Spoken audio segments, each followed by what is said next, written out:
तीसरी कंडीशन है closed conditional sentence. Closed conditional sentences. भैया पहले तो स्ट्रक्चर पता होना चाहिए कि कहां पर क्या हो रहा है। दिमाग में बैठा लो, इधर प्रेजेंट इंडेफिनेट, इधर प्रेजेंट का मॉडल प्लस V1, इधर पास्ट इंडेफिनेट, इधर पास्ट का मॉडल प्लस V1। इधर आ जाइए।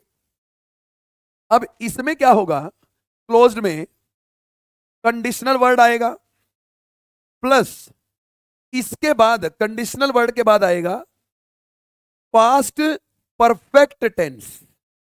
कौन सा टेंस है? Past perfect tense. और भैया पास्ट परफेक्ट को लिखने का यह तरीका होता है कि आप हेड प्लस V3 लिखें प्लस ऑब्जेक्ट, बस यही तरीका होता है।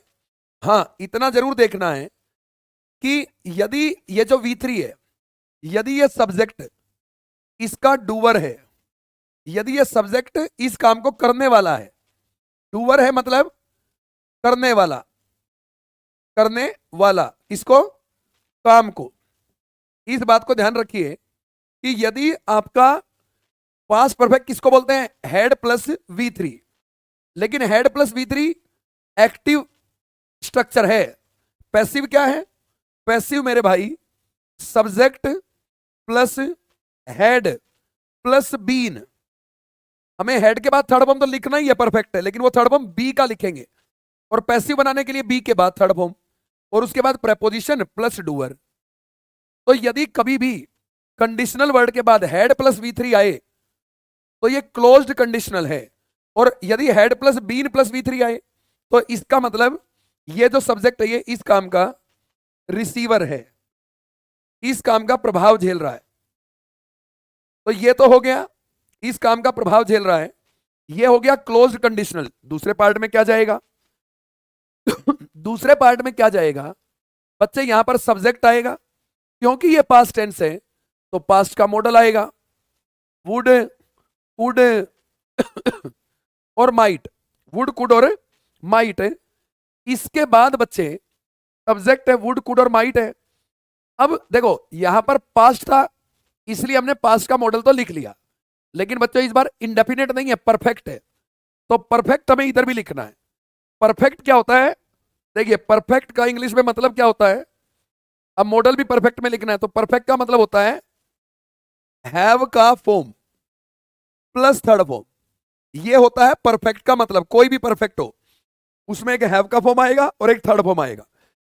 तो अब हमने कहा भैया ये तो पास्ट परफेक्ट है, तो परफेक्ट है तो ये हेड आ गया, हैव का फॉर्म, और ये थर्ड फॉर्म आ गया। अब इधर भी लिखना है परफेक्ट, क्योंकि पास्ट की वजह से तो मॉडल पास्ट में लिख दिया और परफेक्ट की वजह से इधर परफेक्ट लिखेंगे। तो अब परफेक्ट यदि इधर लिखना है तो मॉडल के बाद तो V1 आएगी, तो हैव का V1 लिख दो और फिर लिख दो थर्ड फॉर्म, तो ये हो गया परफेक्ट। तो यदि पास्ट परफेक्ट इधर है तो क्लोज्ड है, और इधर पास्ट का मॉडल प्लस परफेक्ट है तो ये भी क्लोज्ड कंडीशनल है। और आपको एक बात ध्यान रखना है, इधर ओपन लिखोगे तो इधर भी ओपन लिखोगे, इधर सेमी लिखोगे तो इधर भी सेमी लिखोगे, इधर क्लोज्ड लिखोगे तो इधर भी क्लोज्ड लिखोगे। इसलिए यह पहचान रखना जरूरी है कि कौन सा स्ट्रक्चर किसका है। Would, could, might plus have plus been plus V3। अब ये क्या है? ये पैसिव है। जो अपने आप को बिल्कुल ये समझते हैं ना, ये बी प्लस थर्ड फॉर्म है तो ये पैसिव है, ये रिसीवर है और ये डूअर है। मैं तुम्हें एक बात समझाना चाहता हूं, आदित्य पंडित करेंगे उस पर भी बात, ठीक है? रानू सोलंकी भाई कैसा मैसेज कर रहे हो आप? ठीक है, आप पूछ रहे हो ऐप डाउनलोड नहीं होगा क्या? क्यों नहीं होगा ऐप डाउनलोड? एक वजह बताइए, ठीक है? मैं जो ऐप डाउनलोड होता है भाई, बिल्कुल होता है, आप कभी डाउनलोड कर लीजिए। यदि आपके पास आईफोन है तो अलग बात है। अब मैं आपके सामने एक बात रखना चाहता हूं। बच्चे दावा करते हैं कि हम कंपटीशन की तैयारी कर रहे हैं। मैं आपको दावा करके कहता हूं कंपटीशन की तैयारी करने वालों में 0.1% बच्चे भी ऐसे नहीं मिलेंगे जो कंडीशनल का इतनी वैरायटी का स्ट्रक्चर लिख सकते हैं, इतनी वैरायटी का। और अभी तो ओपन, सेमी और क्लोज्ड हुआ है, अभी तो मिक्स्ड बाकी है।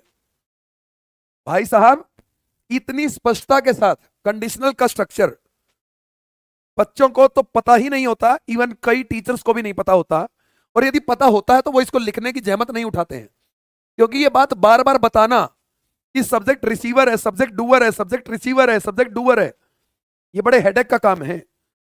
तो यदि आपको एक ऐसा कंटेंट मिल रहा है जो बहुत मेहनत से तैयार किया गया है, तो मुझे लगता है आपको उसको अच्छे से पढ़ना चाहिए, अच्छे से नोट्स बनाने चाहिए।